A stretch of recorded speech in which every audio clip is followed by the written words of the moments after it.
Borneo Cultural Museum. Jom kita tengok apa ada di dalam sana. Jom, jom, jom.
Saya mengambil kos di PG di MSU College Sarawak. Nama saya Julita Kalang dan saya mengambil kos Diploma Pengurusan Perniagaan di MSU College Sarawak.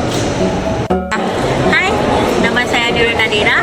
Saya mengambil kos di DTMP, Diploma Teknologi Mama Perubatan. Saya Nur Syafiqah Izzati. Saya mengambil subjek DPG di MSU Kuching Sarawak. Nama saya Rabetu Syahira Liu binti Abdullah. Saya mengambil kos Diploma Teknologi Makmal Perubatan di MSU Sarawak.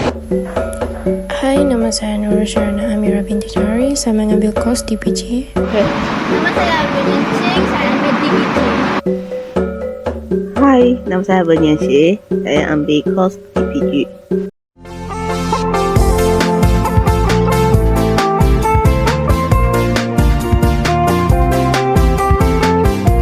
Ini telah dibina pada tahun 2013 dengan anggaran kos sebanyak 308 juta ringgit. Museum ini telah berjaya disiapkan pada tahun 2018 dan secara rasminya telah dibuka pada bulan Oktober 2023.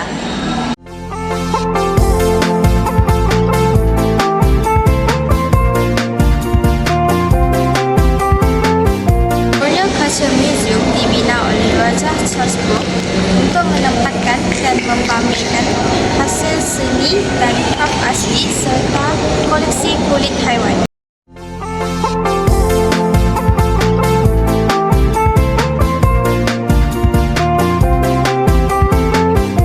Kepentingan tempat sejarah ini kepada masyarakat adalah dapat dijadikan sebagai bukti yang kukuh dalam suatu era atau peristiwa yang telah berlaku. Sebagai contohnya, Borneo Cultural Museum ini telah dibina untuk memberi ilmu pengetahuan kepada masyarakat yang tidak mengetahui tentang kisah silam yang telah terjadi pada zaman terdahulu. Adalah salah satu tempat sejarah yang dapat membentuk identiti kebangsaan dan nasional serta regional, menjadikan sebuah simbol kebangsaan dan warisan budaya.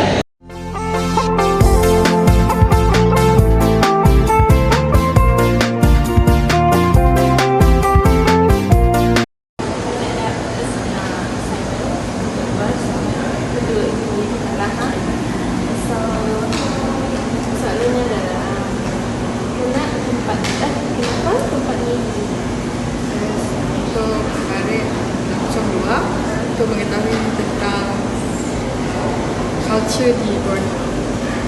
Saya nak tanya soalan, kenapa tempat ini menjadi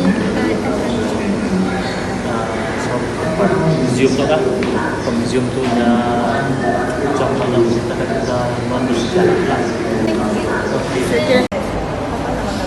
Saya Abigail.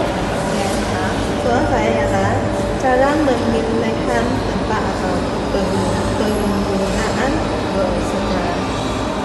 Tempat bersejarah sini.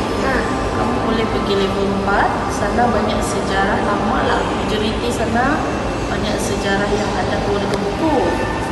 Macam sejarah peperangan, sejarah pasal Sarawak, Sarawak Merdeka, sana banyak. Level 4? Level 4, ya. Okay.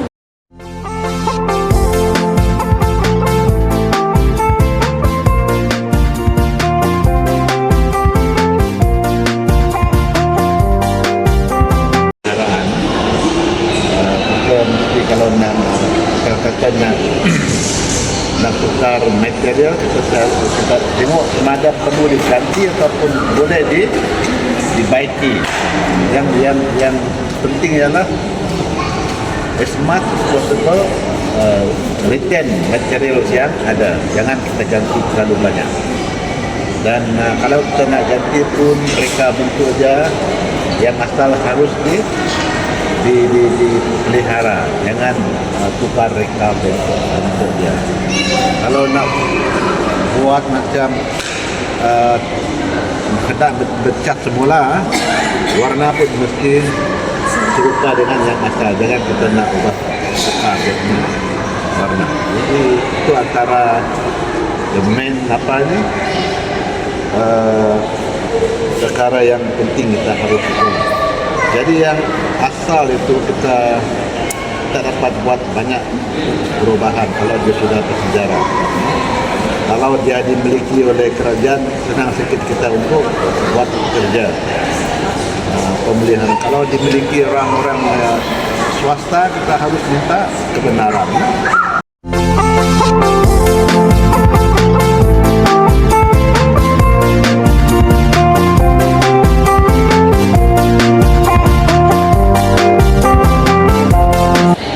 Tempat bersejarah yang dapat dilawati di Sarawak adalah Fort Margarita.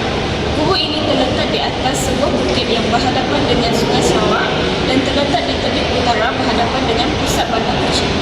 Gubuk ini dilengkapi dengan bayat untuk melindungi ibu negeri daripada pencerobohan melalui sungai. Di dalam fort ini terdapat muzium polis yang menampilkan sejarah polis di Sarawak. Muzium ini terdapat eksibit yang menarik dari uniform yang lama hingga ke artifak yang bersejarah. Pada pendapat kami, tempat bersejarah yang lain yang berada di Sarawak juga termasuklah Muzium Sejarah Orang Cina. Muzium ini dibina oleh Charles Wolfe pada tahun 1913 dan dibuka pada 1993. Muzium ini berkaitan tentang sejarah orang Cina. Pelancong juga dapat mengenali hal ehwal